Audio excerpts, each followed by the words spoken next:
Hey there, and welcome back. Tonight, things are going to be a little quieter. The world outside can keep rushing. We're going to slow down because tonight's story isn't loud. It doesn't have battles or kings or glory. It's a story buried under centuries of silence, one that history mostly decided to skip. We all know the basics of slavery, the capture, the ships, the endless work. But almost no one ever asks what came after. What happened when the slaves got old? When their hands shook, their backs bent, and their strength began to fade? Did they find peace? Were they cast aside? Did anyone even notice when they were gone? Tonight, we're opening that forgotten chapter, the one that doesn't make it into the textbooks. It's a quiet story, a heavy one. But there's something deeply human about it. Because aging, after all, comes for everyone. So get comfortable, dim the lights, and let's drift slowly back through time to find out what happened to the ones who survived long enough to grow old. Hey guys, tonight we're slowing things down, so go ahead. Dim the lights, maybe put your phone on silent and let the world outside fade out for a bit. Because tonight's story isn't about kings or heroes or epic wars. It's about the people who made all of those things possible, but never got their names written down. We're talking about slaves.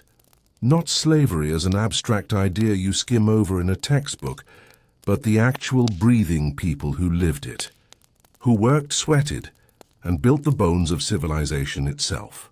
Unless they got old, it's a part of history nobody really talks about. We hear about how they were captured, how they were worked, how rebellion started, how freedom was sometimes granted. But almost never. What happened next? Because the truth is, very few people in history cared enough to write it down. Why would they? Once a slave was too old to work, they stopped being useful. And if history has one bad habit, and it's forgetting people who stop being useful. So tonight, we're going to drift back softly, slowly, into the world of those forgotten lives. The servants, field hands, cooks, guards, maids, concubines, and craftsmen who served entire lifetimes, only to fade quietly when their bodies couldn't keep up anymore. It's not a dramatic story.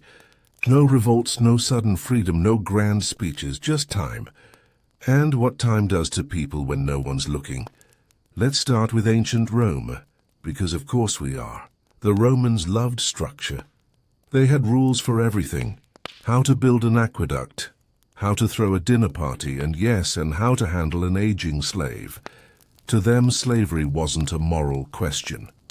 It was just life, a fact of the universe, like gravity or taxes, or the smell of olive oil and sewage mixed together in the summer heat. In Rome, slaves did everything. They cleaned, they cooked, they farmed, they carried messages, they raised children. They read books to people who didn't feel like reading. If you were rich enough, you might even have a slave whose only job was to remind you that you were mortal. The memento mori guy. Yeah, imagine that. Your literal job is to whisper, "Remember you'll die," into your boss's ear while he eats grapes.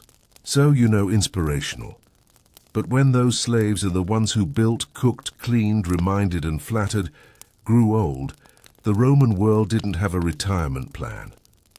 There was no pension, no social security, no cozy farm to live out your final days. There was just whatever your master decided. If you were lucky, and I mean really lucky, your master might grant you something called manumission. That's a fancy Latin word for "you're free now, go figure it out." Sometimes it happened as a reward for loyalty. Sometimes it was just a way to get an old worker off the expense list. Congratulations, you're free. Also, you're 80, broke, and have nowhere to live. Some freedmen, as they were called, managed to do okay. They worked small jobs, opened tiny shops, or lived in shared apartments with other ex-slaves. Some even built little communities, freedmen's towns, where they could help each other survive. But most didn't get that far. The truth was manumission was rare, and it often came too late. Many owners saw no reason to free an old slave. Why would they? A free man can't be ordered around. A slave can, even if he can barely walk anymore. And then there were the unlucky ones, the ones who were no longer strong enough to work but not worth feeding either. Sometimes they were sold at markets for almost nothing. A few denarii, the price of a loaf of bread, for a human life that had already been used up. Traders would buy them, maybe to work small domestic tasks, or simply abandon them if they got sick. In rural estates, some masters would just send them away, literally turn them out at the gates and tell them not to come back. Imagine spending your entire life cleaning someone's villa, cooking their food, raising their children, and one day you just can't lift the water bucket anymore, and that's it. You're out. Your life's work ends with the door closing behind you. But because Rome was weirdly bureaucratic even about cruelty, they did sometimes offer tiny crumbs of humanity. Some older slaves were given permission to stay on as caretakers, looking after the younger ones or helping in lighter tasks. Some were buried in their masters' tombs, their names etched small beneath the family inscriptions. A little line of text that said basically, "This person served us well," which, to be fair, is more than most got. Most old slaves just vanished. Their names, faces, and lives gone, absorbed into the anonymous background noise of history. Now, before we drift too deep into despair, let's remember, not every society treated aging slaves exactly the same way. Some did worse. Some did slightly better. Let's float over, gently, to another world that loved philosophy, marble, and extremely confusing moral contradictions. Ancient Greece. Because if there was one thing the Greeks loved more than democracy and dramatic speeches, it was explaining why their very undemocratic systems were actually fine. Thank you very much. In Athens, slavery was absolutely normal. Even in the birthplace of freedom, someone had to wash the philosopher's robes. Slaves in Greek households worked in workshops, fields, or homes. Some were tutors or scribes. Some were public slaves, technically owned by the city, doing clerical work, policing, or cleaning temples. Now, the Greeks wrote a lot about ethics. They invented philosophy, after all. But when it came to the ethics of slavery, let's just say, they had a lot of blind spots. Aristotle, that great thinker of logic and reason, called slaves living tools. He also argued that some people were slaves by nature. Because why not justify your comfort system with a little pseudo-science, right? So unsurprisingly, nobody was out here writing guides on how to care for your elderly slave. Old slaves were seen as liabilities. They ate food, took space, and didn't produce profit. And Greece, especially Athens, ran on an economy of small households, not massive estates like Rome's. So when a slave became too weak to work, they often just disappeared. Some temples, particularly those of healing gods like Asclepius, might offer shelter. Old slaves could sleep near the altars, hoping the god would send a dream or a cure. But mostly they were invisible. They slipped into the streets, the alleys, or into quiet corners of the countryside. No gravestones, no names, just silence. And that's where we'll leave it for now, in that quiet, dusty space between two great civilizations, where people lived entire lives in service, and were forgotten as soon as they slowed down. The Eastern empires, kindness, contracts, and quiet endings, hey again. Still awake, or halfway drifting? Either way, welcome back. We're floating eastward now, away from the marble courtyards of Rome and the philosophers' porches of Athens, into the vast, complex world of the early Islamic empires, the caliphates and the trade routes that connected Africa, the Middle East and Asia.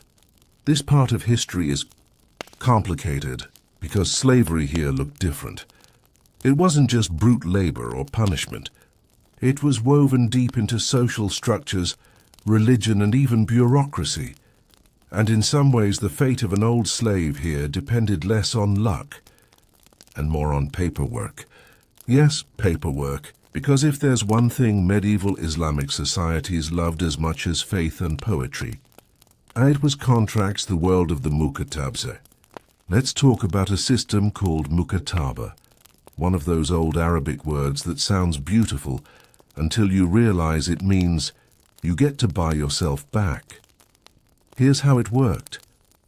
If you were a slave, you could make a written agreement with your master, promising to pay a certain amount of money over time in exchange for your eventual freedom, like an installment plan for your own humanity. And yes, it sounds both hopeful and depressing at the same time. A mukataba agreement could take years, sometimes decades, to fulfill. Many slaves worked small trades or crafts to earn their freedom price, all while still technically being owned. And when they finally paid it off, they'd become freedmen called worl. Some masters honored these contracts honestly. Others found creative ways to not. If you died before finishing payments, your freedom died with you. If you grew old and couldn't work anymore, well, good luck finishing those installments.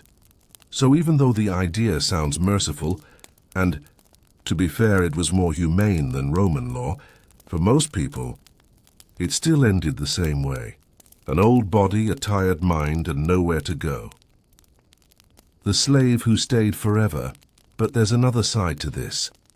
Because in many Muslim households, and especially the larger ones, slaves were often part of the family. That doesn't mean they were treated equally. Let's not romanticize it. But sometimes, lifelong servants became fixtures of the home, loyal, trusted, and in some ways, irreplaceable. There are letters and legal notes from the Abbasid Caliphate, from the courts of Baghdad and Damascus, describing slaves who had served families for 50 years or more.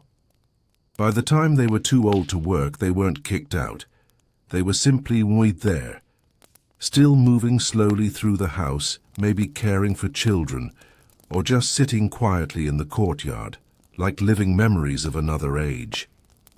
Some masters would even free them officially before death, as a pious act. Because in Islam, freeing a slave was seen as an act of mercy, a good deed to count on Judgment Day. So occasionally, at the end of a long life of service, an old slave might be released, given a small stipend, and told they were now free in the eyes of God. Hey, it sounds sweet, and it often was. But of course, your freedom doesn't feed you or pay rent. So many of those old, newly freed souls stayed where they were, still in the same courtyard, just technically not owned anymore. A paper freedom in a familiar prison. The royal slaves. Comfort and danger now. Not all slaves worked in homes or fields. Some served in royal courts. And here the story gets interesting. In the Islamic empires, slavery didn't always mean misery. Some slaves were highly educated, well-fed, and extremely powerful. You might have heard of the Mamluks, slave soldiers in Egypt who eventually decided, you know what? Let's just take over the government. And they did. They literally became sultans, a whole dynasty of ex-slaves ruling Egypt for centuries. Because sure, and why not? But being a royal slave wasn't all palaces and silk robes. It was still slavery. Your life belonged to someone else, until eventually you aged out of usefulness. And when that happened, even the Mamluks, the concubines, the scribes, they all faced the same quiet problem. Old age. The world of courts and politics had no patience for wrinkles. A young slave might be beautiful or strong or clever, but an old one was just awkward. You couldn't parade them around, couldn't send them to war, couldn't even really display them. So what happened? In many cases they were quietly retired. Given a small allowance, maybe a room in the servants' wing, they lived their final years as shadows, sitting in the shade of the palace gardens, watching younger servants rush past. If they were lucky, they died there, in peace. If not, they were simply replaced and forgotten. A softer cruelty. There's something deeply ironic about this part of history. The early Islamic world prided itself on compassion, and to be fair, compared to the Roman system, it really was gentler. There were laws limiting cruelty. Masters were told not to overwork their slaves, to feed them properly, to free them if they were mistreated. But here's the quiet, uncomfortable truth. No matter how kind the laws, slavery still meant ownership. And when someone owns you, your worth ends when your labor ends. It's a softer cruelty wrapped in moral language, but it's still cruelty. Many old slaves simply disappeared from the records. They died quietly in small rooms, buried in unmarked graves or folded into the households that outlived them. Sometimes their names show up in wills. To the faithful servant, a cloak, or to my old maid, 2 dinars. Little tokens of remembrance, but tokens fade. Across the desert, Africa's forgotten elderly now.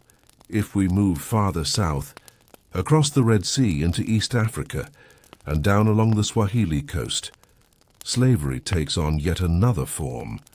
This was a world of traders, sailors, and port cities like Zanzibar and Kilwa, where the air smelled of salt, cloves, and money. Here, slavery was tied to commerce. People were captured or bought inland and sold along the coasts, sometimes sent as far as Arabia, Persia, or India. But within Africa itself, slavery wasn't always foreign. In many societies, slaves could be absorbed into families, married into households, and, occasionally, rise to respected positions.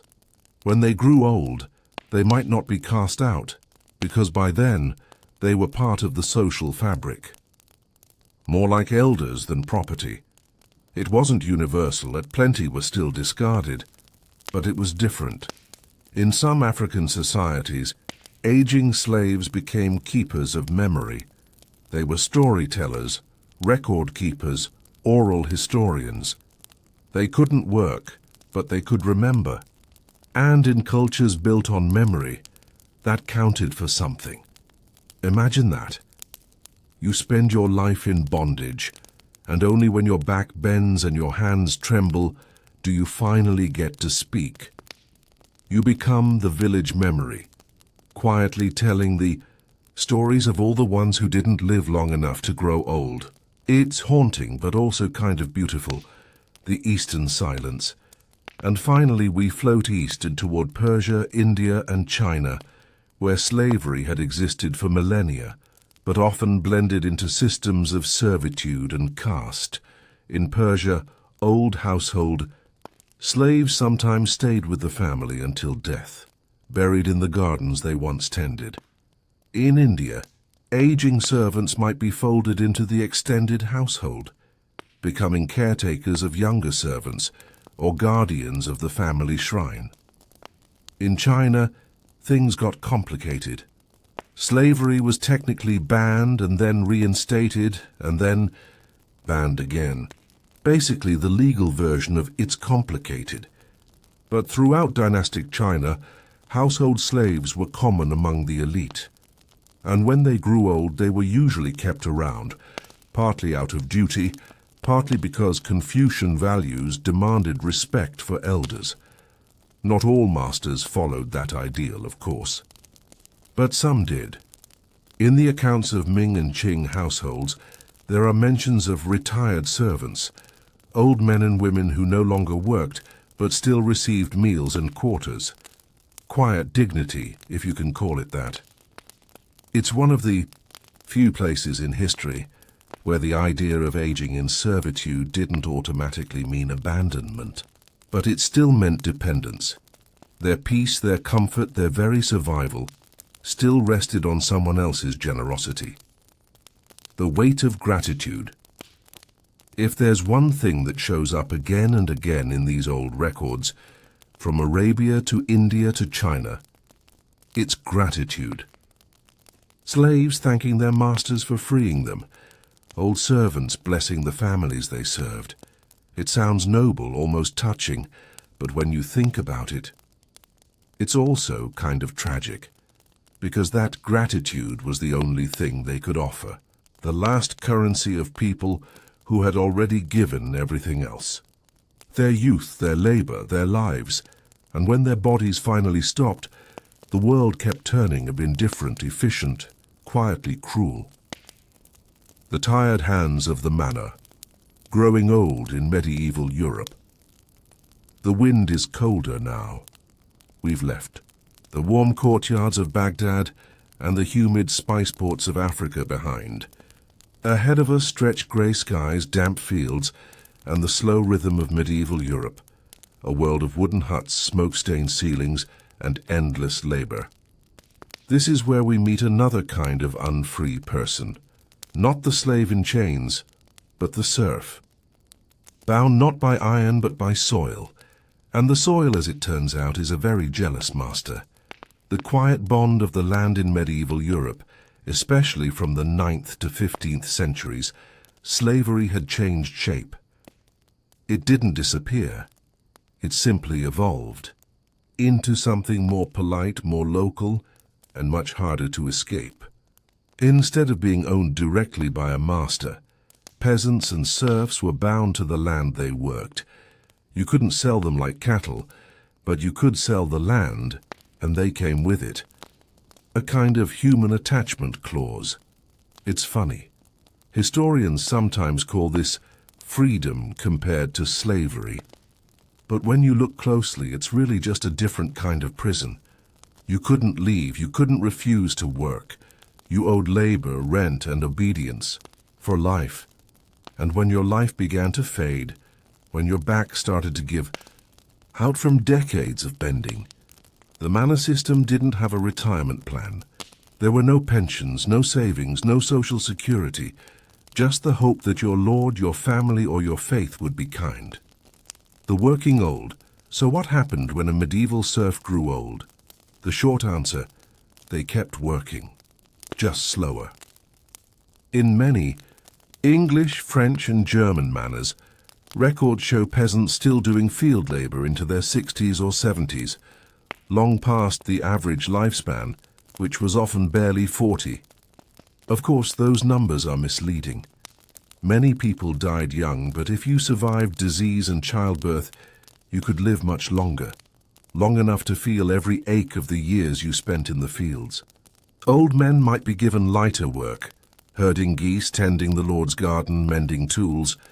Old women might spin wool, bake bread, or watch over the children. It wasn't rest, but it was gentler. And in a world where every able body mattered, even a trembling pair of hands could still be useful. There's a kind of grim mercy in that, usefulness as survival. Because if you couldn't work at all, if your body truly failed you, then things got complicated. The edge of uselessness. There's an old proverb from medieval France. When the ox grows weak, the yoke grows heavy. It meant once you can't pull your weight, the burden of your existence becomes heavier for everyone else. And sadly, that's exactly how aging peasants were often seen, as burdens. If you were lucky, your children would care for you. Families were large and most lived together, so an old father or mother might live out their final years by the hearth, cared for by sons and daughters. But that care came at a cost. Every loaf of bread, every handful of grain had to be earned, and when there wasn't enough, the old ate last. In the harsh winters, when food ran short, many simply faded away quietly, without fuss or record. A weak body in a cold house don't make much noise. Sometimes the village helped. The church might give alms, or the manor might allow the elderly a patch of land or a little bread from the oven. But charity was never guaranteed. It depended on the Lord's mood, the harvest or the season, and sometimes the solution was simple. You stayed in your corner, prayed and waited. The church's promised religion in those centuries was everything. And for the old, the church was more than a place of worship. It was the last refuge. Monasteries, for example, often took in the aged and the broken. Sometimes willingly, sometimes as an act of penance. You could even donate yourself to a monastery, give up what little you owned in exchange for food, a bed, and a place to die. It sounds sad, but for many, it was a relief. A monastic death was cleaner, quieter, and a little more dignified than starving in a cottage. The monks recorded them sometimes. An old peasant woman received this day, her body frail, her spirit at peace. Simple words, but heavy ones. The Church saw caring for the elderly as an act of mercy, though of course not all monasteries were kind. Some were strict, cold, indifferent. Old peasants became servants again, sweeping floors or tending gardens even in their final years. Service to God never really meant rest. The manor's forgotten corners. If you were too old to work, too poor to retire, and too far from the monastery, you stayed in your hut, and life simply shrank. Medieval villages weren't big, and everyone knew everyone.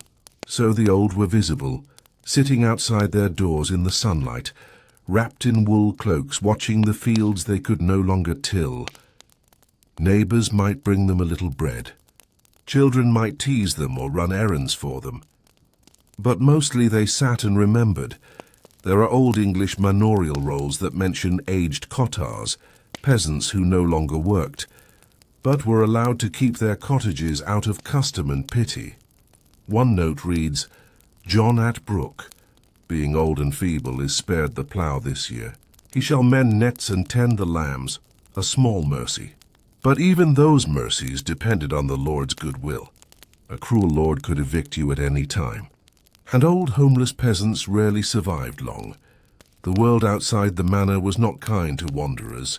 Begging was seen as shameful, unless you were visibly holy, like a pilgrim or a monk. Old, poor, and unfree people were often chased away or ignored. They were ghosts while still alive. The widow's burden for women growing old brought a special kind of loneliness. A widow might keep her cottage if her husband had been a tenant. She might even take over his duties, pay rent, and work the land herself. But that meant years of hard labor with little strength left. Some widows remarried, but not out of romance, survival. Others entered convents or served wealthier families as cooks or nurses, and some simply lived alone, half fed, half forgotten. Medieval villagers feared old women who lived alone. They whispered about witchcraft. A lonely widow with too many cats and too much knowledge of herbs could easily become the witch at the edge of the wood. And so, even in old age, women carried double the burden of hunger and of suspicion. The gentle kindness of the poor, and yet there was still kindness. In small villages, people didn't have much, but they shared what they could. An old man might be invited to share soup at a neighbor's table. An old woman might be given wool to spin indoors during winter. Children fetched water for them, or sat and listened to stories by the fire. Because even then the old carried something the young didn't: memory. They remembered bad harvests, old lords' wars and miracles. They told stories about saints and ghosts and seasons. And for a moment, those stories gave them value again, not as workers, but as keepers of the past, old age, and the Lord's mercy. There's one fascinating thing about medieval documents: the sudden appearance of old names in wills. A lord might write, "To my faithful servant, Thomas, who has served me 50 winters, I give 1 cloak and a loaf per week till his death." It sounds trivial, but for Thomas, that cloak was warmth, that loaf was life. For the first time he was remembered on paper. Sometimes the church would write similar notes. The widow Anne, being in her old years, is granted bread daily from the abbey store. Tiny glimpses of compassion, lost among thousands of other cold entries. It's strange how history records mercy not as emotion, but as inventory. 2 loaves, 1 cloak, 1 life extended by another winter. The long goodbye by the late Middle Ages, the 14th and 15th centuries, Europe was changing. The Black Death had swept through, killing millions. Labor became scarce, and suddenly, old workers were valuable again. Manors needed every surviving hand, even if it trembled. Some lords even offered lighter duties, small pensions, or lifetime cottages to their loyal servants. The idea of retirement, not as luxury but as earned rest, began to appear in thought, if not yet in law. And slowly, as the centuries turned, the peasant's old age shifted from being a burden to being a quiet stage of life, still hard, still hungry, but occasionally peaceful. There are village songs from that time, lullabies for the elderly, soft, sad verses sung by the fire. No one wrote their names down, but you can almost hear them humming through the smoke, the candle and the hearth. So what happened to old serfs, old servants, and the forgotten poor of medieval Europe? Most died quietly, in their cottages near the hearth, wrapped in coarse blankets. A priest might bless them, or maybe not. Their bodies might be buried behind the church, or in the field they once ploughed. But even in those endings, there's something gentle, because despite everything, the cold, the hunger, the hard soil, life still had rhythm. Morning work, bread, rest, prayer. And when the rhythm stopped, the village carried it on. The old were gone, but not erased. Their cottages stood for a while longer. Their tools rusted by the door, and their names sometimes stayed on the lips of the children who grew up hearing their stories. That's as close to immortality as most peasants ever got.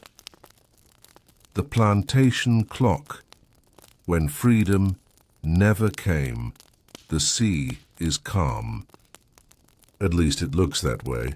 If you stand at the edge of a Caribbean shore in the early dawn, the waves move like slow breathing, gentle, almost peaceful. But that peace is a lie, because for more than 3 centuries, these same waters carried millions of people, bound in chains, packed in darkness, to a world that promised work but delivered only exhaustion. Tonight, we drift among them, not in the crowded holds or the brutal fields, but at the far quiet end of their lives, the part history barely blinks at. What happened to enslaved people when they grew old, when their backs broke, when their hands began to tremble, when the whip no longer made them rise at dawn? The short answer, they didn't, usually. Most never reached old age at all.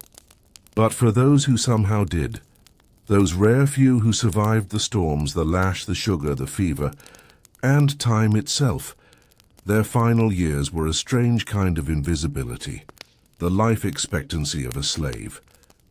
Let's start with something simple and terrible: numbers. On Caribbean sugar plantations in the 18th century, the average life expectancy of an enslaved African after arrival was less than 7 years. Not 7 decades. 7 years. Plantation owners called it natural wastage. Yes, they actually wrote that down as if people were just equipment wearing out. Sugar was the most profitable crop in the world, and profit doesn't like paying pensions. So when enslaved men and women became too old to work the cane fields, they weren't given rest. They were replaced. Ships came regularly with new cargo, fresh bodies in, broken bodies out. The system didn't need the old. It only needed the strong. Growing old in a world that didn't allow it, but still some did grow old. Against every odd, every disease, every cruel policy, a few reached their 50s, 60s, even 70s. They were the rare survivors of a machine not built to let anyone survive that long. And when they did, their lives changed shape. They became caretakers, cooks, or watchers. Old men watched the children in the slave quarters. Old women cooked or told stories by the fire. They were no longer counted among the productive. They were what the plantation ledgers called non-working stock, a line item under maintenance, a small cost to be tolerated. But within the quarters, away from the overseers' eyes, Those elders were the heart of what little community existed. They were the storytellers, the keepers of names, the memory of the lands that had been lost. They taught the songs, the language fragments, the secret ways to survive. And so, even as their bodies weakened, they carried power, not economic, but cultural, the kind that survives even when everything else is stripped away. The invisible pension, small mercies on. Some plantations, usually those with benevolent owners, or when labor was scarce, old slaves were given small plots of land. These were called provision grounds. They could grow cassava, plantains, or yams there, food for themselves, sometimes even to sell at Sunday markets. It wasn't kindness exactly. It was practicality. Feeding the old cost money. Letting them feed themselves didn't. Still, for many, those little patches of earth became something sacred, the only piece of ground they ever truly owned, even if it was just borrowed. Some even raised grandchildren there. You can picture it. A bent, thin figure under the palm trees, digging slow furrows, teaching a child how to plant yam. Her life reduced to survival, yet somehow still creating life, when you couldn't work at all. But what if you couldn't even do that? Plantation records, travelers' journals, and missionary letters all tell the same cold story.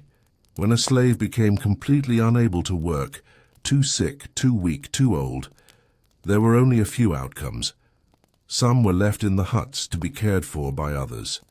Some were sent to the sick house, which sounds like a hospital but wasn't.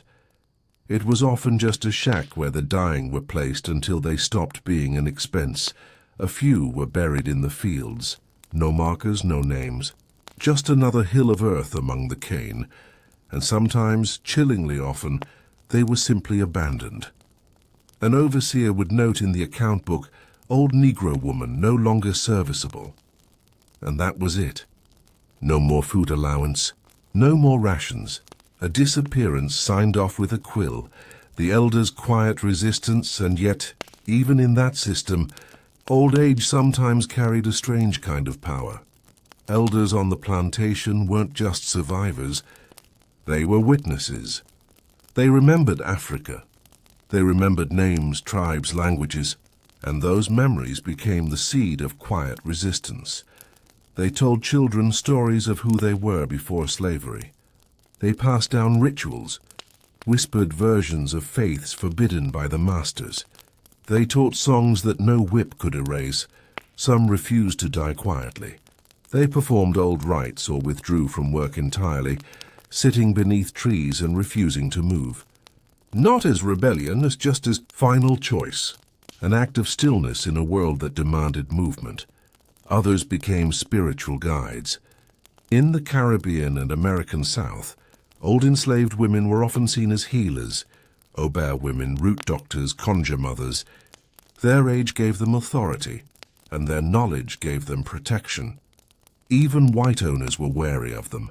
It's remarkable. In a system built to erase humanity, age could still command respect. Freedom too late. Then came the slow winds of abolition. The early 1800s.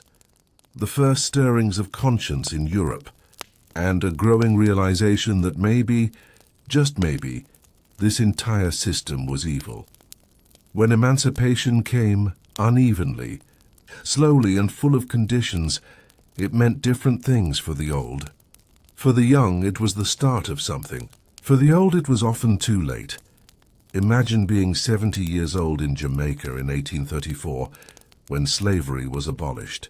You've spent your whole life in bondage. You've outlived 3 overseers, 2 hurricanes, and more pain than anyone should bear. And then one day they tell you, you're free now. What does freedom even mean then? You can't work. You can't travel. You have no land, no savings, no strength left to build a new life, so you sit and watch as the younger ones leave the estates, build huts on the hillsides, start new villages. And maybe, if they remember, they bring you food sometimes. Freedom, for many of the old, was not a new life. It was just a gentler waiting for death. The ghosts in the cane even today, if you walk through old plantations, in Jamaica, in Barbados, in Louisiana, there are places where the cane doesn't grow right. Patches of land where the stalks are thin, or the soil seems hollow. Locals say those are the places where the old ones lie. The ones who were never buried properly. No records, no names, but the land remembers. And the wind through the cane sounds almost like whispering. It's easy to romanticize that, but it's not poetry. It's memory. And memory, when it's all that's left, is its own form of survival. The quiet line of continuity. If there's a strange mercy to be found anywhere in this story, it's here. The descendants of those few who lived long enough to teach, to tell, to remember, became the foundation of entire cultures. The songs they passed down became spirituals. The herbs they taught became medicine. The stories they whispered became the roots of new religions, Santeria, Vodou, Gullah traditions. In that way, the old enslaved didn't just fade. They transformed. Their memories became inheritance. Their words outlived their bodies. So yes, most died nameless, poor, forgotten by history. But their whispers still shaped the world that came after. And that in its own quiet way is a victory. The endless workday for one last moment, picture it. The sun setting over a plantation. The fields empty. Smoke rising from the slave quarters. Inside, an old woman stirs a pot of stew. Children gather around her, eyes half shut, listening to her voice. She tells them about a river far away, where the water ran clear, where people danced. Her hands are thin, her eyes dim, but her voice is steady. Outside, the overseer's whip is silent for once, and in that tiny silence, she gives them something the world could never steal, a sense of who they are. That's how old slaves survived. Not through comfort or justice or peace, but through remembering and teaching others to remember too. Free but not finished. The long afterlife of slavery. Freedom, as it turned out, was a complicated word. It sounded nice when said by politicians in London or Washington, all noble and moral and civilized. But on the ground, under the sun, freedom looked a lot like the same life with slightly different paperwork. Old men and women who had survived slavery found themselves at a strange crossroads. For the first time in their lives, no one owned them. But no one wanted to hire them either. They were too slow, too weak, too marked by the years. And in a society built entirely on exploitation, a person who couldn't be exploited was invisible. The free old after emancipation, the British Empire passed a series of laws called apprenticeships. Sounds nice, right? Except it wasn't. The system forced freed slaves to keep working for their former masters, supposedly to learn freedom. In reality, it was just unpaid labor with new branding. And for the old, it was especially cruel. Imagine being 60 years old, joints stiff, back twisted, and someone says, "Congratulations, you're free. Now go apprentice for another 6 years in the same cane field." It was like being told you'd been released from prison, but only if you agreed to live in the cell next door. Those who refused, they starved. There were no pensions, no welfare, no homes for the aged.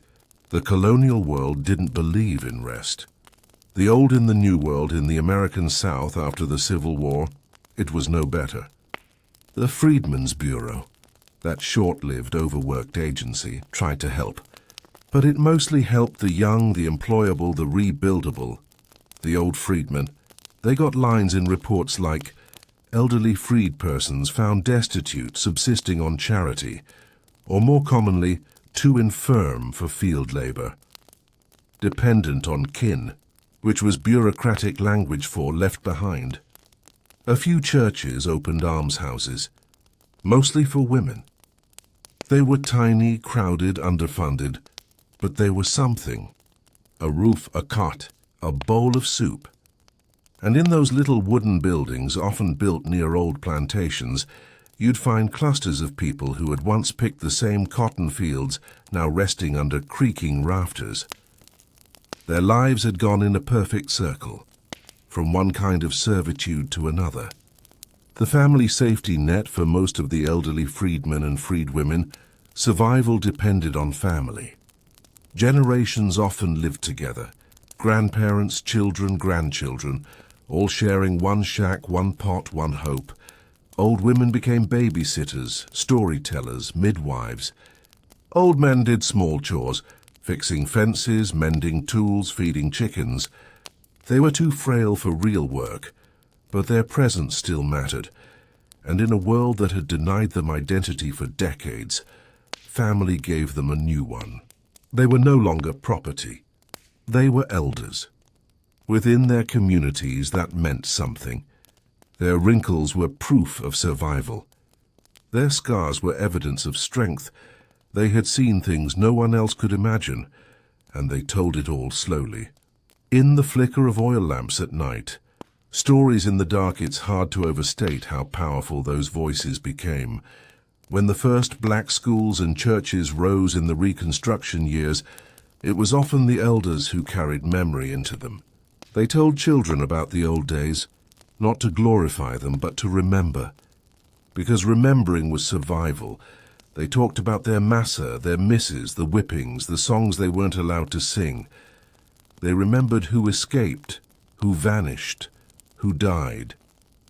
And those memories became history, oral, fragile, but real.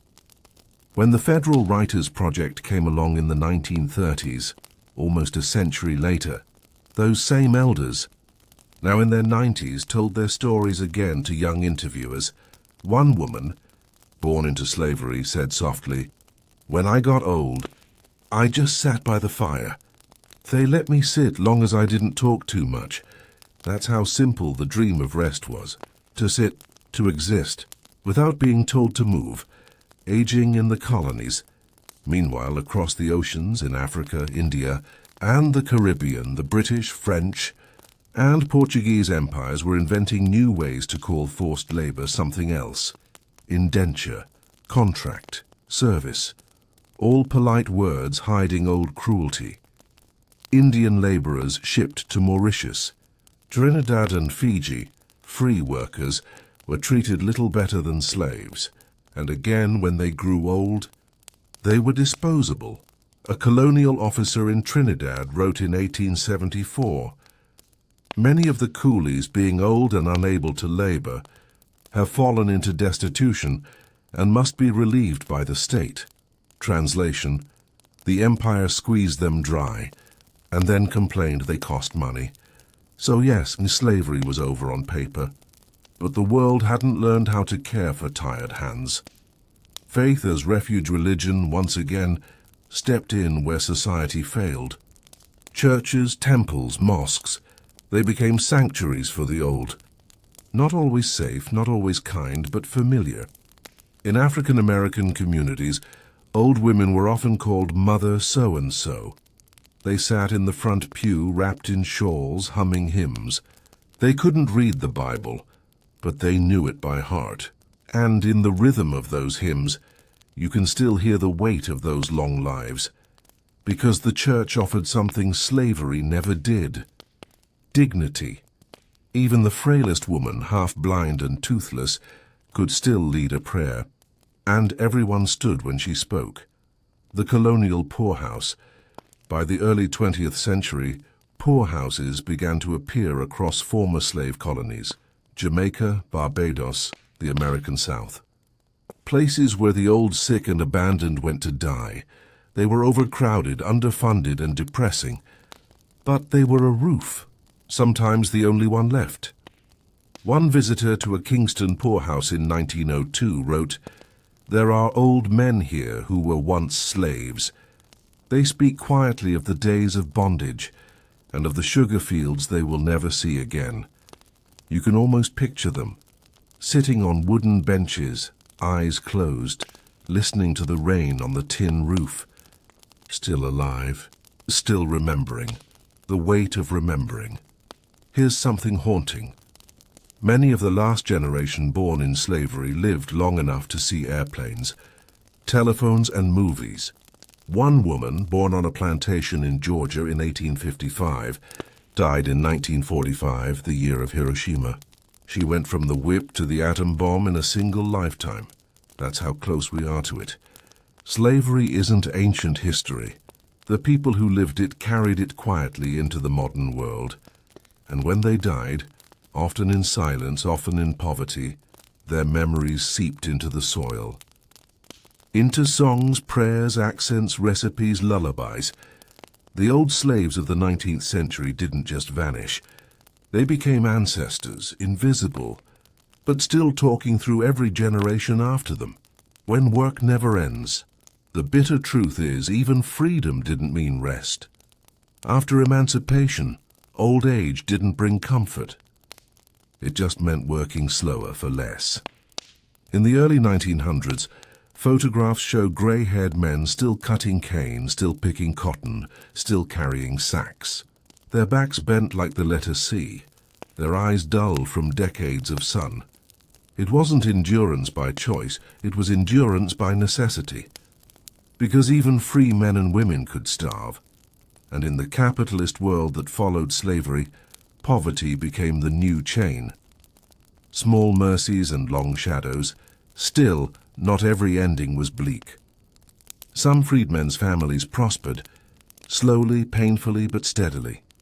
They bought land, built churches, founded schools, and in those homes, the old finally rested. Grandmothers sat on porches with fans made from palm leaves. Grandfathers told ghost stories at dusk. They weren't rich, but they were home. Their lives had been bought and sold, but their deaths at least belonged to them. They were buried under trees they had planted, with songs sung by people who loved them. It's a small thing, but after centuries of being buried anonymously, it's everything. The circle closes. So what happened to slaves when they grew old? We've crossed empires and centuries to answer that, and the answer sadly never changes much. They were forgotten by history. They were abandoned by systems. They were remembered only by those who came after, through stories, songs, and fragments of care. But even that is enough. Because to remember them now, to say their lives aloud, slowly, gently, is to break the silence that covered them for so long. And in that silence, if you listen closely, you can almost hear them. The whisper of hands that built pyramids, carried stone, washed floors, planted fields, raised children. Hands that once trembled with age, now finally at rest. The workday is over. The field is quiet. And for the first time in a very long time, they can sleep. The forgotten years, and when freedom came too late. Hey again. Let's take a breath. If you're still awake, you've traveled with me across centuries, through empires, plantations, and dusty roads that never quite lead to peace. Now we're entering the quietest part of this story. The years after slavery, when the world claimed to have ended cruelty, but somehow forgot to end the suffering. Because what happened to the people who had been slaves after they were finally freed was not a story of triumph. It was mostly a story of exhaustion, old bodies too tired to start over, old minds too heavy with memory to feel joy, and a new world that had no use for them anymore. The day freedom arrived. The first day of freedom was strange. No parades, no celebrations, just confusion. Imagine spending your entire life under orders, and every movement, every breath dictated. And then one morning someone says, you can go. Go where? To what? How do you go when you have nothing? For the young it was terrifying but exciting. They could move, explore, rebuild. But for the old, it was just another change they hadn't asked for. One man in Louisiana reportedly said, freedom come too late for me. I'm too wore out to start fresh. And that was the truth for thousands. Freedom came, but it came after the body had already broken. No country for the old United States government, of course, hadn't planned what to do with elderly freed slaves. No pensions, no land, no health care. If you couldn't work, you didn't eat. And in the Reconstruction South, a region shattered by war, racism, and poverty, that meant a lot of people didn't eat. Old freedmen wandered the countryside, looking for old plantations, hoping their former owners might let them stay. Sometimes they did, sometimes out of pity, sometimes because even an old man could still sweep a yard or guard a gate, but mostly they were turned away. There are records, brief, cold, bureaucratic, of freedmen dying on the side of the road, of old women found in abandoned barns, of men who walked back to the places they had been enslaved, not because they wanted to return, but because they didn't know where else to go. It's heartbreaking, isn't it? The idea that freedom, after a lifetime of captivity, could feel like exile. The charity of churches in the 1860s and 1870s, churches quietly became the only social safety net in America's South. Black congregations, tiny, poor, and barely surviving, pooled what little they had to feed the old. They built poor houses behind the chapels. Simple wooden huts, no beds, just straw and quilts. But they were places where the elders could lie down without fear. Sometimes the younger freedwomen would take turns caring for them, washing them, feeding them, praying with them, because they understood one day they'd be the ones in that straw bed. It wasn't charity, really. It was continuity, community filling in where a nation refused to. The emancipation lie. If you asked any politician of the time, they'd tell you slavery had been abolished. But abolition didn't mean compassion, and freedom didn't mean fairness. In many southern states, vagrancy laws were introduced almost immediately. They made it illegal to be unemployed. So if an old freedman couldn't find work, he could be arrested. And what happened next? He was sent to a work camp, which was basically slavery again, but now under state control. This system, called convict leasing, was one of history's cruel little ironies.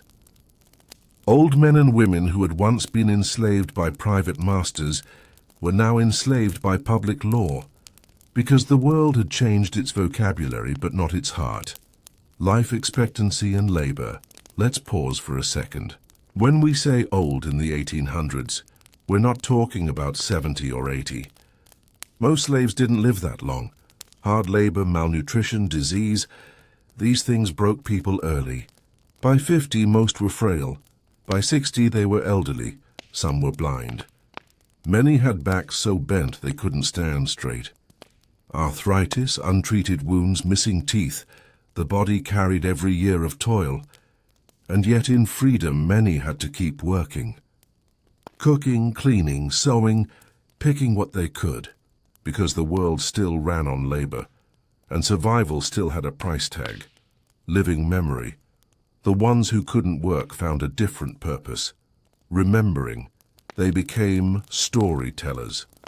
In slave cabins that turned into family homes, the old gathered the young and told them what had come before, how they had been sold, how they had sung in secret, how they had prayed when there was no hope. They told the names of ancestors, names that would have otherwise disappeared. One elderly freedwoman told a visitor in 1890, "I remember my mama name and her mama name. That's how I keep us alive." It's such a simple statement, but it's one of the most profound acts of resistance imaginable, because to remember when the world tried to erase you is to exist beyond your chains, the dream of rest. For most of these old men and women, there was just one dream left: rest. Not riches, not revenge, just rest. In the narratives collected decades later by the Federal Writers Project, one theme repeats again and again. When asked what they wanted in their final years, the answer was always some variation of a place to set down, a bit of ground to lie on, peace. They didn't expect comfort. They just wanted to stop running.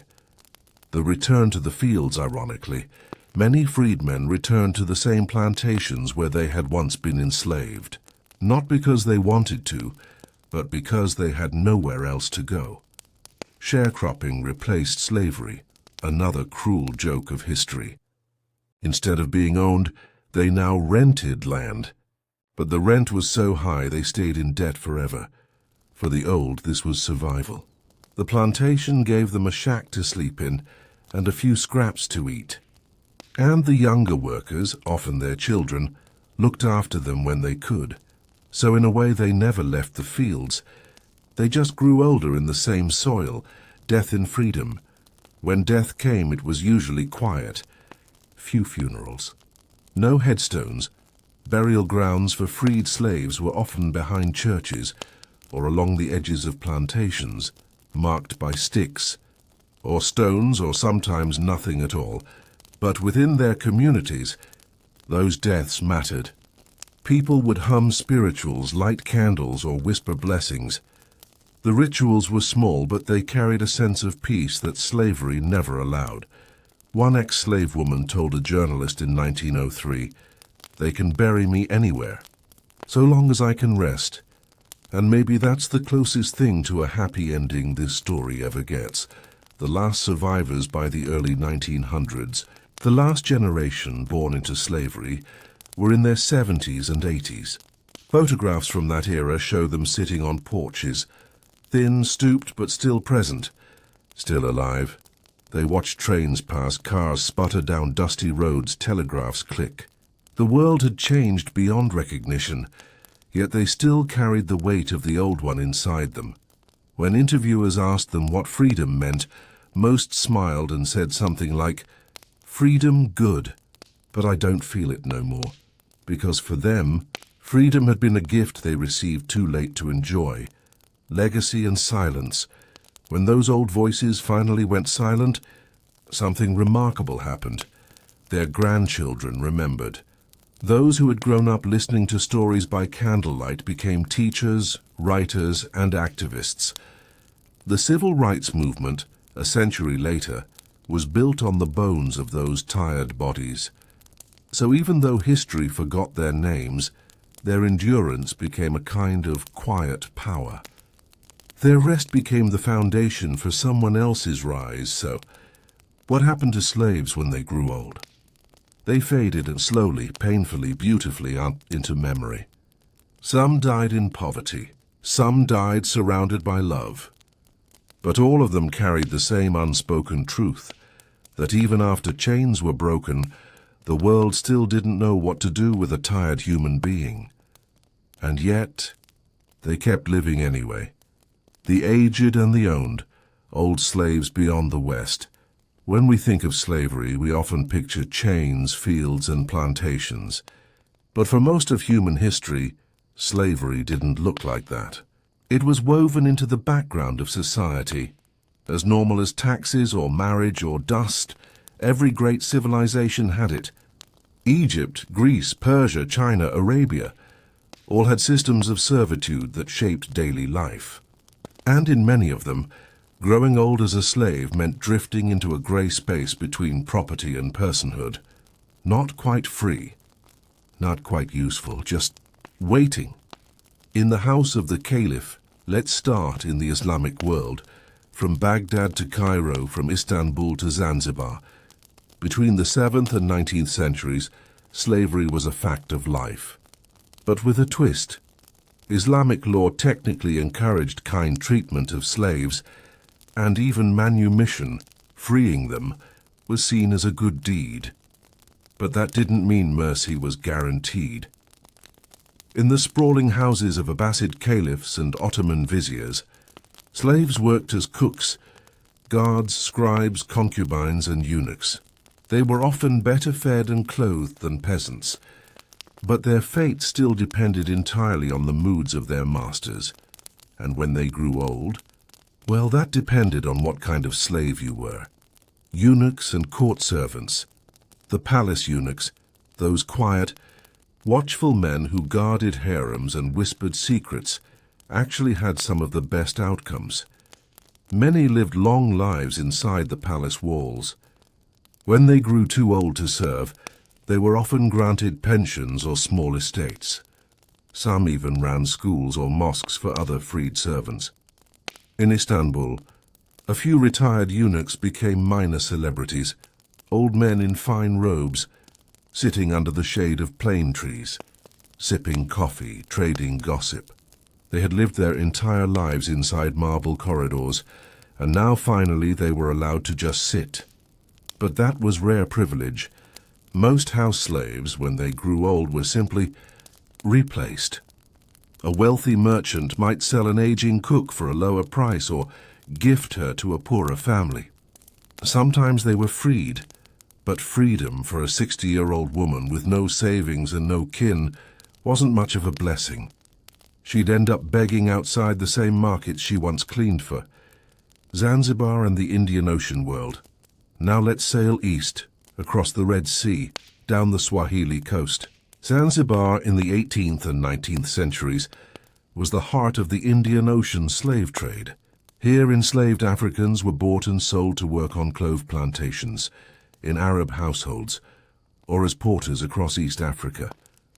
Plantation slaves there lived harsh lives, heat, disease, brutal labor.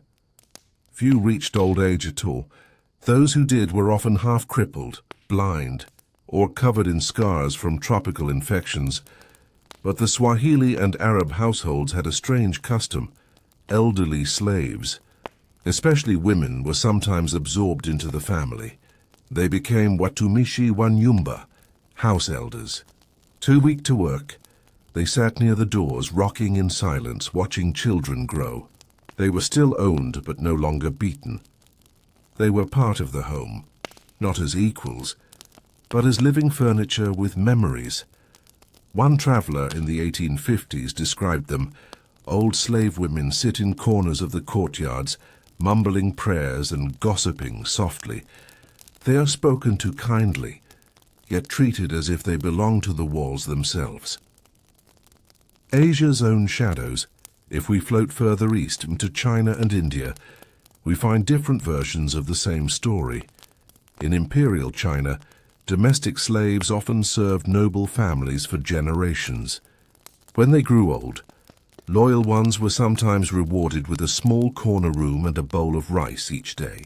If they had no family, they were buried on the family estate, their names forgotten, but their graves kept tidy.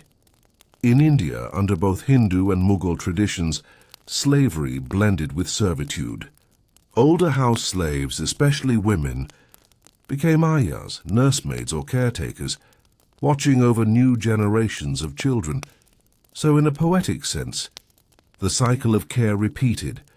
Those who were once forced to serve ended their days gently serving again. But now out of habit, not fear, honor in age sometimes. In some Islamic and African cultures, age itself commanded respect, even for slaves. It was believed that old age brought barakah, spiritual blessing. An old slave who had endured decades of hardship might be seen as close to God. In the Sahel, they were sometimes invited to lead prayers. In the Maghreb, an old servant might be buried near the family tombs, wrapped in fine cloth. It wasn't equality, but it was something deeper than mere ownership. A quiet recognition that endurance itself was sacred. The quiet ending across all these worlds, Arab, African, Asian, the story ends the same way. Old slaves rarely died alone, but they almost never died free. They lingered in corners of kitchens, courtyards, or temples, remembered only by those who had grown up hearing their voices. And yet, those voices shaped everything. They passed down songs, recipes, lullabies, fragments of entire civilizations whispered between chores. They kept culture alive even as history forgot their names, because when you think about it, that's what most of us become eventually. Not heroes, not rulers, just echoes, stories told softly by someone who remembers us. Rest after service. So what happened to slaves when they grew old? In Arabia, Africa, Asia, the same thing that happened everywhere. They aged quietly, served until they couldn't, and then slipped into the background of their societies. Some found peace in religion. Some found warmth in family. Some found only the cold floor of a courtyard. But every now and then someone remembered them kindly. And maybe that's all they ever wanted, to be remembered. The afterlives of slavery, forgotten, freed, or simply left behind. Let's drift now, away from the dark corners of Roman villas and Ottoman harems, and float into the quieter question that hovers over this entire topic. What happened to these people once slavery technically ended? Because even when chains broke, they didn't really vanish. They just changed shape. When slavery was outlawed, whether in Rome or later in the Caribbean, America, or North Africa, the enslaved didn't suddenly walk into freedom like a sunrise moment in a movie. There were no cheering crowds, no cozy retirement cottages waiting by the seaside. Most of the time it was more like, "Congratulations, you're free. Also, we have no jobs, no homes, no food, and everyone still hates you." It was a kind of freedom that came without structure, like being thrown out of a cage only to realize you're in a desert. In ancient Rome, when an enslaved person grew too old or frail to work, sometimes their master would free them, not out of mercy but out of convenience. It cost money to feed someone who couldn't contribute, so they'd just grant them manumission, legal freedom. Sounds nice, right? Except that a freed slave known as a libertus often had nowhere to go, no family left, and no property to speak of. Some stayed attached to their former masters' households as dependents, a sort of unpaid retirement plan, if we can call it that. They'd do small chores, watch the younger servants, or just exist quietly in the background until they didn't anymore. Others tried to start small trades, street vendors, cleaners, repairers, the kind of invisible labor Rome was built on. But an old injured or sick person didn't have many chances, and as history tends to go, they just faded from the record, because Rome, like most empires, didn't exactly keep emotional notes on the lives it used up. When we move forward in time, to medieval Europe, the pattern doesn't really improve. In theory, serfs and bonded laborers weren't slaves in the Roman sense. They weren't property technically. They were bound to the land, which sounds poetic until you realize it just meant they could never leave it. If a medieval serf grew too old to work the fields, it wasn't the lord's problem. The village would often take them in, sort of. The local church might feed them with alms, or let them sleep in a corner near the stables. Imagine a weathered old man who had spent 50 years harvesting wheat for someone else. Now he sits in a broken cottage at the edge of the fields, eyes cloudy, fingers stiff, muttering prayers to a God who probably isn't listening. That's how the system worked. You worked until you couldn't, and then you waited for nature to finish the paperwork. In the Ottoman Empire, elderly slaves sometimes lived out their final years in religious foundations, waqfs, supported by wealthy donors. Some of these places were surprisingly humane. An aging eunuch who had served in the palace might be given a small pension, food, and a room in an endowment house near a mosque. But for most, this was rare. For every palace servant who got a comfortable ending, hundreds of domestic slaves, soldiers, and field laborers died anonymously in the alleys of Istanbul, Cairo, or Damascus. The empire didn't bury them in marked graves. They just blended into the crowd of the forgotten, the human residue of empire. And then came the modern world, colonialism, plantations, sugar, cotton, tobacco, the global machine that ran on enslaved labor. When slavery was abolished in the 19th century, officially, legally, ceremonially, hundreds of thousands of people were suddenly free. But free to do what exactly? In the Caribbean, ex-slaves were expected to just become peasants overnight. Many of them were already old, bodies worn out from decades in sugar fields, lungs scarred by heat and smoke, bones twisted by work. They were given no land, no compensation, no rest. Some tried to form small farming communities. Others simply starved. The British Empire congratulated itself on ending slavery, but somehow forgot to mention that freedom without resources was just another slow death. In America, too, the pattern was cruelly familiar. Elderly freedmen, too old to work, often ended up in poorhouses or freedmen's hospitals, grim, overcrowded buildings where former slaves were placed to die quietly, out of sight. The South didn't want to remember them. The North didn't want to pay for them.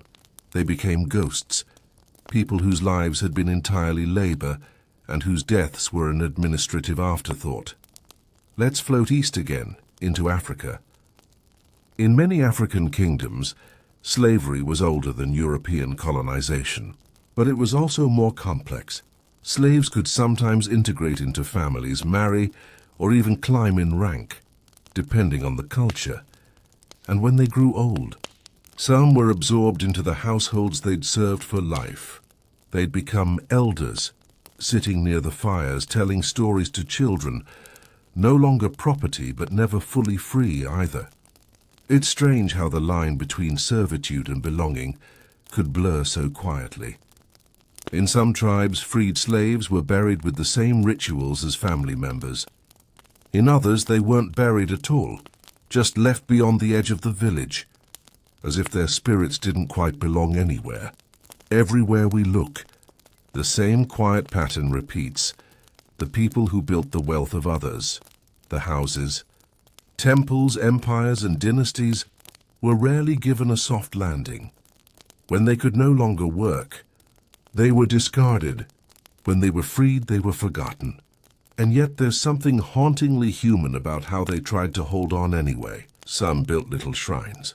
Some found religion late in life, singing hymns in languages they'd learned from their masters. Others, we can imagine, just sat in the sun and watched the world move on without them. Maybe that's the saddest part, not the cruelty of slavery itself, but the silence that followed. The years after freedom, when no one was listening and nothing was left but memory. Let's pause there for a moment, take a breath. And in the next part, we'll drift into the rare exceptions, the few cases where old slaves did find something close to peace. A handful of stories where history, for once, gave a little mercy back. Let's float east again into Africa. In many African kingdoms, slavery was older than European colonization, but it was also more complex. Slaves could sometimes integrate into families, marry, or even climb in rank, depending on the culture. And when they grew old, some were absorbed into the households they'd served for life. They'd become elders, sitting near the fires, telling stories to children, no longer property but never fully free either. It's strange how the line between servitude and belonging could blur so quietly. In some tribes, freed slaves were buried with the same rituals as family members. In others, they weren't buried at all, just left beyond the edge of the village, as if their spirits didn't quite belong anywhere. Everywhere we look, the same quiet pattern repeats. The people who built the wealth of others, the houses, temples, empires, and dynasties, were rarely given a soft landing. When they could no longer work, they were discarded. When they were freed, they were forgotten. And yet there's something hauntingly human about how they tried to hold on anyway. Some built little shrines. Some found religion late in life, singing hymns in languages they'd learned from their masters. Others, we can imagine, just sat in the sun and watched the world move on without them. Maybe that's the saddest part. Not the cruelty of slavery itself, but the silence that followed. The years after freedom, when no one was listening and nothing was left but memory. Let's pause there for a moment, take a breath. And in the next part, we'll drift into the rare exceptions, the few cases where old slaves did find something close to peace, a handful of stories where history for once gave a little mercy back. The few who found peace, stories of kindness and quiet endings. Hey again, let's take a deep breath. We've drifted through centuries of work, pain, and quiet disappearance, so maybe it's time to soften the light a little, because not every story of slavery ends in tragedy. Not every master was cruel, and not every old life ended in the cold. Here and there, across history's vast indifferent sprawl, a few people, a very few, found something that almost looked like peace. It's rare, but it's real, and it's worth whispering about, even if their names are mostly gone. Let's start with ancient Greece, of all places. A civilization that gave us democracy, philosophy, and yes, an absolutely enormous slave system. Most slaves in Greece didn't live long enough to grow old, but some did, especially domestic servants who worked inside households, not in mines or fields. When a Greek master grew old alongside his slave, sometimes a strange friendship formed. A quiet familiarity, the kind that only happens when two people share years of the same walls, the same routines, the same sunrises.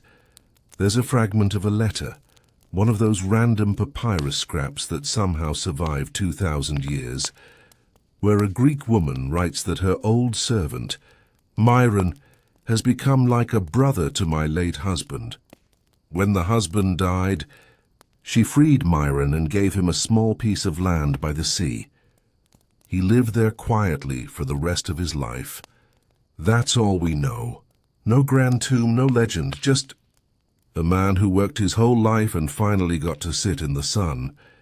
In Rome, there were also moments, small, almost accidental acts of decency, buried under all the cruelty. Some wealthy Romans actually freed their slaves not out of economics or guilt, but genuine affection. We know because they said so on tombstones. There's one from Pompeii that reads, "To my freed woman, Livia's, who served faithfully and whom I loved as myself." Now, we can't be sure what that love really meant. Rome had its own complicated web of power and intimacy, but still, the fact that someone cared enough to carve those words in stone, that's something. Some freedmen were even buried right next to their former masters, not as property, not as decoration, but as family. Imagine that. Two people who started on opposite ends of the social universe, ending up side by side in the same patch of earth. That's not redemption exactly, but maybe it's something close to peace. In the Islamic world, kindness often came through religion. Islam encouraged the freeing of slaves, especially as acts of charity or penance. So some masters who were growing old and reflective, or, let's be honest, nervous about the afterlife, would free their household slaves and give them small stipends to live out their days in comfort. There's a story from 12th century Cairo about a palace cook named Fatima, who served the same family for over 40 years. When her mistress died, her will declared Fatima free in God's name, and granted her enough gold to live on for the rest of her life. Apparently, Fatima spent her last years feeding orphans and travelers, using her money to cook for others. It's not dramatic. It's not epic. But it's beautiful. One woman who spent a lifetime serving, finally choosing how to serve on her own terms. In West Africa, there are stories, often passed orally, of former slaves who became family elders. A man who had once been captured in war and enslaved might grow old in his master's village, eventually becoming the storyteller or the advisor. Children would sit at his feet, not because he was free, but because he was wise. That's the strange paradox. Sometimes peace didn't come from escape, but from belonging, even if it was within the very system that once owned you. There's one recorded case from the 18th century of an old man in what is now Ghana, known as Kojo the Silent. He had been enslaved in his youth, but remained in his master's family until his death long after he'd stopped working. When he died, the family buried him in their ancestral ground, an honor usually reserved for blood relatives. Maybe that's not freedom, but it's not nothing. And then in the Caribbean, the world of sugar and heat and unbearable labor, there were some moments of compassion, usually small and local. Some plantation owners, especially women or widows, quietly allowed old slaves to retire in small huts on the edge of the estate. They'd still receive food, sometimes even tobacco, in exchange for light work, mending clothes, watching children, telling stories. British records even have a term for it, oldage allowances. It wasn't common, and it wasn't generous, but it did exist. Imagine a small, weathered woman sitting in front of a palm hut, shelling beans in the evening, listening to the sea. Her back is bent, her hair silver, but she's no longer whipped, no longer sold. That quiet moment, that sliver of calm, is the closest thing to peace she'll ever get. Sometimes, kindness came from unexpected places, from the enslaved themselves. In 18th century Louisiana, a group of enslaved men formed what historians now call a mutual aid society. They pooled what little money they earned from selling crafts and vegetables to help each other in sickness or old age. They literally built their own retirement system inside slavery. They'd buy each other's freedom or pay for burials when someone passed away. It was an act of defiance and love at once, the belief that even in bondage humanity could organize itself around care. Think about that. People denied every right imaginable still found a way to create compassion in a world that gave them none. And then there were the ones who made it home. Not many, but a few. In the early 1800s, some freed slaves from America and the Caribbean managed to return to Africa through resettlement projects, like the one that founded Liberia. Most were young, but a handful were older, men and women who had spent a lifetime dreaming of going back. For them, the journey wasn't about rebuilding a life. It was about closure. They arrived on strange shores that were somehow home, and lived out their last years surrounded by new generations who called them the returned ones. One woman, known only as Sarah from Charleston, reportedly spent her days teaching local girls how to sew, a skill she had learned in bondage. When she died, the community built a small stone over her grave that simply read, "She came home." If there's a thread connecting all these rare stories, from Rome to Cairo to the Caribbean, it's this. Even within the harshest systems, human beings sometimes find ways to be gentle. Slavery tried to erase humanity. But humanity stubbornly kept seeping through the cracks, through friendship, affection, guilt, or just a moment of mercy between two tired souls. And maybe that's why we still talk about them. Because in a world that was designed to treat people as tools, every act of kindness was an act of quiet rebellion. So tonight, as we reach the soft end of this long, uneasy history, maybe we can remember the few who were shown kindness, and the millions who weren't. Because their stories, even in fragments, remind us that compassion has always been rare, but never extinct. Let's rest there for a moment. The lights are low. The world is quieter, and the forgotten ones, maybe they can rest a little to the legacy of forgotten lives. How old slaves shaped memory and history, hey there. If you're still awake, congratulations. And if you're half asleep, that's fine too. This part is meant to feel like the last few minutes before you drift off. Soft, slow and filled with those quiet, wandering thoughts that come right before dreams. Because tonight, we're not really talking about history anymore. We're talking about memory, the kind that doesn't live in books or monuments, but in stories, songs, and the gentle persistence of people who refuse to disappear completely. When we think about slavery, it's easy to imagine a system so vast and cruel that individuals get lost inside it. Millions of names gone, Millions of lives unrecorded, but somehow pieces of them remain, not through royal records or marble inscriptions, but through the smallest echoes. A folk tale here, a ritual there, a family name passed down through generations without anyone really knowing where it started. That's the strange, subtle legacy of the old and the forgotten. Even when their bodies broke, their memory didn't. It just went underground. In West Africa, some enslaved people who returned, or whose descendants never left, preserved fragments of songs and work chants that had once been sung on plantations. You can still hear rhythms in modern drumming that trace back to those who labored, sang, and grew old under someone else's rule. The sound outlived the suffering. Every beat, every rhythm is like a soft rebellion against oblivion, a reminder that memory doesn't always need words. Sometimes it hums quietly through time. In the Caribbean, many older freed slaves became storytellers. Too old to work, too tired to fight, they became keepers of the past. They sat under trees in the evening light, telling younger generations about life before the freedom.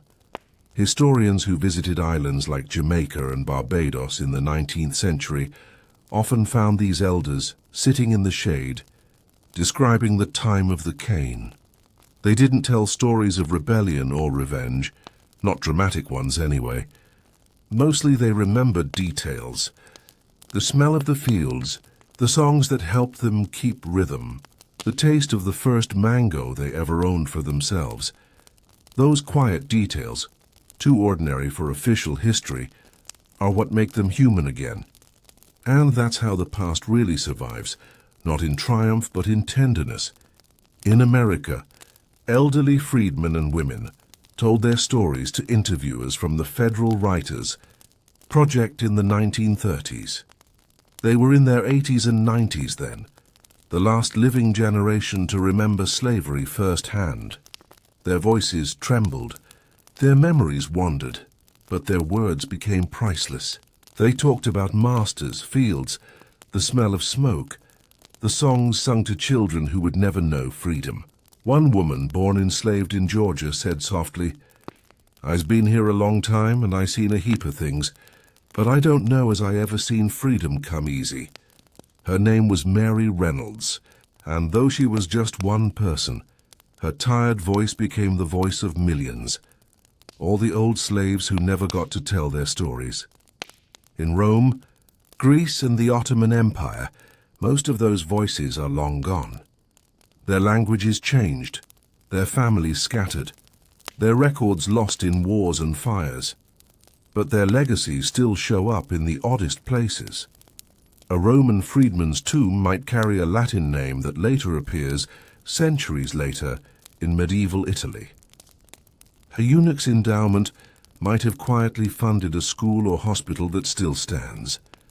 An African servant buried in a European town might have descendants today who have no idea where their ancestors' story began. The details vanish, but the traces never really do, and maybe that's the most haunting, gentle truth of all this. Slavery ends on paper, but memory never does, because people remember differently. Through lullabies, through rituals, through the way old people talk about before. Those who survived, even the ones who were forgotten by history, shaped how the world remembers pain, endurance, and patience. They taught generations that even when the body breaks, the story doesn't have to. Sometimes, I like to imagine one of them, an old man maybe, sitting outside his hut in the warm dusk, sometime around 1850. He's free now, technically. His hands shake when he holds his pipe. He doesn't say much anymore. But when a child asks him what it was like before, he smiles faintly, stares off toward the horizon, and says something like, "It was long ago, child. Long ago. But we still here." And that somehow is the whole legacy in one quiet breath. We still here because the old ones didn't live for statues or history books. They lived for survival, for the tiniest chance of gentleness, for the hope that someone somewhere would remember them, even if it took 100 years. And in a way, you listening to this and right now means that hope worked. They were not erased. They were just waiting for someone to listen again. So as we close tonight, as your mind drifts somewhere between history and dreams, maybe remember that the past is never really gone. It just changes form, becomes quieter, becomes part of us. The slaves who grew old, who suffered, who found rare kindness or faded into the dust, they built the foundations of our modern world. Every field, every city, every coin of wealth carried a piece of their labor, and their memory, faint but steady, still hums beneath everything. It hums in the songs we sing, in the names we inherit, in the quiet belief that even suffering has meaning, and that dignity can survive anything. So tonight maybe let them rest. The forgotten, the freed, the tired, let them sleep finally. And as you drift off, think of them, the countless, nameless old hands that shaped history, and then quietly let it go. And maybe that's what all history really is, not a record of kings or battles, but a quiet archive of ordinary endurance. The way people kept breathing through the centuries, even when they had every reason to stop. The old slaves, the forgotten servants, the nameless hands that carried the weight of other people's comfort, they never got monuments. But maybe they didn't need them. Maybe the world they built is their monument. Every bridge, every city, every path we walk was made in some way by people whose names the wind has already taken. And maybe that's okay, because remembrance doesn't always have to be loud. Sometimes it's enough to pause, to whisper, to know they were here. If you listen closely, history still hums with them, in the rustle of fields, in the creak of old doors, in the rhythm of work, the timeless sound of hands shaping the world long after their stories were forgotten. Somewhere, beneath all of it, the old ones are still murmuring and not asking for pity, just to be remembered. So maybe that's how we let them live on. Not through guilt or sorrow, but through stillness. Through acknowledging that they existed, they endured and they mattered. So tonight, as your eyes grow heavy and the edges of thought start to blur, think of them, the ones who served, who were freed, who grew old, and who finally rested, the ones history didn't write down, but who somehow made it here, into this quiet moment with you. Their story ends softly. No sound, no anger, just peace and the kind they always deserved. Sleep well. They would have wanted that. And now, the story fades. The lamps are low, the night is still, and all the voices we've followed from the fields of Rome to the shores of the Caribbean are finally quiet. History moves on, as it always does. But somewhere in its long, endless silence, the echoes of those old lives remain, soft as breath, steady as heartbeat. They are not lost. They are the dust beneath our roads, the whisper in our work, the warmth in the small kindnesses we give to each other. Every time we remember them, even for a moment, the past exhales. It sighs and it settles, so close your eyes now. Let the centuries drift away. Let the noise of empire, of pain, of labor, fade into the dark. What's left is only the quiet, the gentle rhythm of being human, the soft mercy of finally being allowed to rest. Good night, traveler. Sleep well. History will wait until morning. Echoes beneath the earth. How the world still carries the memory of the enslaved. Hey there. Still awake? If you are, that's okay. We're in that last misty stretch of night, where the air feels heavy and thoughts drift slower than speech. The story's not quite done, because even when we think it is, history has this way of lingering. It hums beneath everything, like a low vibration you only notice when the world gets quiet enough, and when you listen long enough. You realize that the earth itself remembers. Every city, every field, every calm little village that looks peaceful today, it's standing on layers of forgotten labor. Old foundations laid by hands that history didn't bother to name. If you were to dig beneath the stone streets of Rome, or the sugar fields of Jamaica, or the cotton soil of the American South, you'd find traces, broken tools, fingerprints pressed into bricks, worn-out sandals, little ghosts of effort. People once bent over those fields, those furnaces, those docks, sweating, singing, praying, enduring. And now we walk above them. We build museums over their ruins. We drink coffee, post photos, and scroll through the centuries without realizing that beneath every paved road is a memory. That's the strange thing about slavery. It ends, but it doesn't go away. Its bones become part of the world. In Rome, archaeologists sometimes uncover burial grounds for slaves and freedmen. They're not grand like the tombs of senators or emperors. They're simple. Small stones, few words, often no names. But sometimes there's something human carved there, like he lived faithfully. He loved music. He was kind. It's such a tiny line, but it tells you everything. Even the most crushed lives had texture. They laughed. They loved. They dreamed, even when they weren't supposed to. And now, 2,000 years later, someone dusts off that stone, reads those words and remembers them again. Just for a moment, the past wakes up. Far across the sea in the Caribbean, there are plantations where archaeologists have found small clay figures buried under huts. They were handmade, rough, simple, beautiful. Historians think enslaved people made them as protective charms. Tiny human forms with big eyes buried in the ground to watch over the living. When you see them, you realize something extraordinary. Even in the darkest systems, people were creating, sculpting, imagining, building beauty from pain. And that beauty survived. It literally outlived slavery. Those little clay faces are still there, under the soil, staring up at the world that forgot them. In North America, there are slave cemeteries scattered through the South, often unmarked, covered in weeds. Developers find them sometimes when digging for a road or a parking lot. And for a moment the old world stirs again, old bones lined up neatly in rows. No names, no markers, just bodies placed with care. Because even when no one else respected them, the enslaved respected each other. They buried one another gently. Some graves have shells or beads placed on top, small tokens from African traditions. Little symbols meant to help the spirit cross over.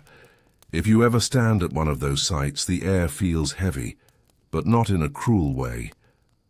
More like the weight of thousands of quiet goodbyes layered over centuries. And if you go to West Africa, the story comes full circle. Along the coasts at Elmina, Cape Coast, Gorée, stand the old slave forts. Their whitewashed walls are peeling, the floors cracked with salt, but they still hold the echo of chains. Tourists walk through the door of no return, where millions were forced onto ships, and yet when the tide comes in, it erases their footprints again and again. The ocean remembers even when we don't. Waves still crash against those walls like the pulse of memory, soft, constant, eternal. The sea that carried them away is still speaking. If you listen, it sounds almost like a heartbeat. It's strange, isn't it? How the legacy of the enslaved isn't just in human memory, but in the very texture of the world. In the buildings we live in, the music we dance to, the languages we speak, their fingerprints are everywhere. The rhythm in jazz, in gospel, in samba, in blues, those aren't new sounds. They're old work songs, carried across oceans, reshaped, reborn. The lullabies once whispered. In slave quarters became the soul of entire cultures. That's how memory survives oppression, by disguising itself as art, and maybe that's what we forget when we talk about slavery as history. It's not history, it's inheritance.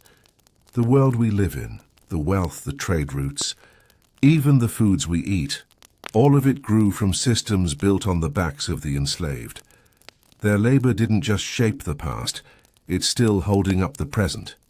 The irony is, we rarely notice it, because they did their jobs too well.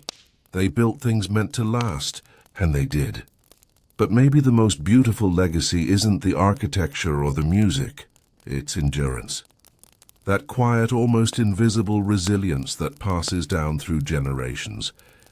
When you see people today, descendants of the enslaved, thriving, laughing, creating, it's not just survival. It's continuity. It's the proof that pain can echo for centuries, but so can strength. Somehow, against every rule of empire, their stories didn't vanish. They became the heartbeat of new nations, new faiths, new identities.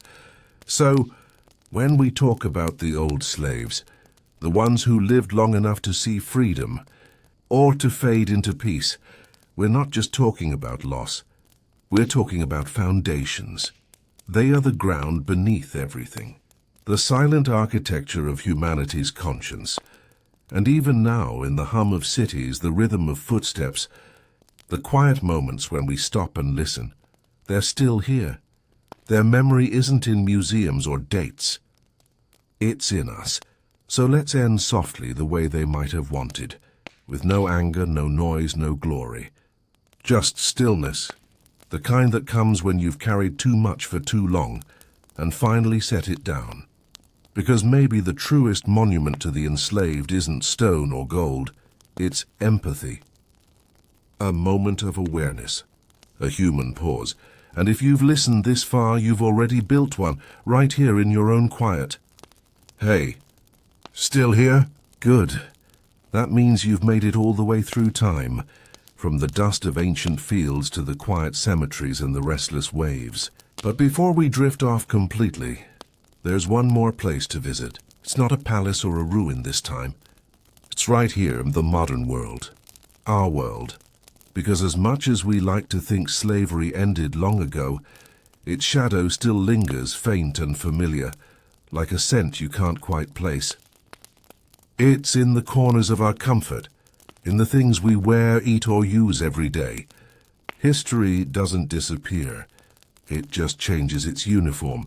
If you've ever held a cup of sugar or worn a cotton shirt, or scrolled through a phone made in some distant factory, you've touched the afterlife of forced labor. The same industries that once built empires still hum quietly beneath our global systems. The names have changed. The contracts look cleaner, but the structure, pretty familiar. There are fields in distant countries where people still work for wages that barely feed them, where debt is inherited like a family heirloom, where freedom exists mostly on paper, and just like before, the powerful tell stories to make it sound necessary, efficient, practical, good for progress. Because that's the oldest lie in history, that suffering is somehow a cost of civilization. When we look at history, it's easy to separate ourselves from it, to say they owned slaves, they built empires, they made mistakes, but they are us. Same species, same brains, same talent for denial. We build towers out of comfort, hoping we'll be too high to see what's happening at the bottom. But if you look closely, the view hasn't changed much. There are still people breaking their bodies to keep the world running, still others profiting quietly at the top. And in between most of us, just trying to live our lives without looking too hard at the machinery underneath. It's not guilt. It's just the strange inheritance of being human. In some ways, that's why remembering matters. Not to point fingers, but to keep empathy awake. Because memory is the only thing that breaks the pattern. When we talk about old slaves, or read their names aloud, or visit the places they once stood, we're not doing it for history's sake. We're doing it to remind ourselves that comfort has a cost. That convenience, whether it's a sugar cube or a smartphone, always comes from someone's time, someone's hands, someone's exhaustion. And once you know that, it's harder to ignore. You start seeing people again, not workers, not labor, just people. Sometimes that's all the old ones wanted. Not revenge, not justice, just to be seen, to not vanish completely, to know that someday someone would say their names with care instead of command. Maybe that's what we're doing tonight, in our own quiet, modern way, keeping the memory alive by listening, by saying softly, I see you. And you know what's oddly comforting? That the world did change, at least a little. There are laws now, there's awareness. There are people working to make things fairer. It's slow, it's imperfect, but it's real. Every time someone refuses to look away, the chain breaks a little more. Every small act of fairness is an echo of all those who never had the chance. Because freedom, it turns out, isn't a moment in history. It's a process. One we keep rebuilding day after day, generation after generation.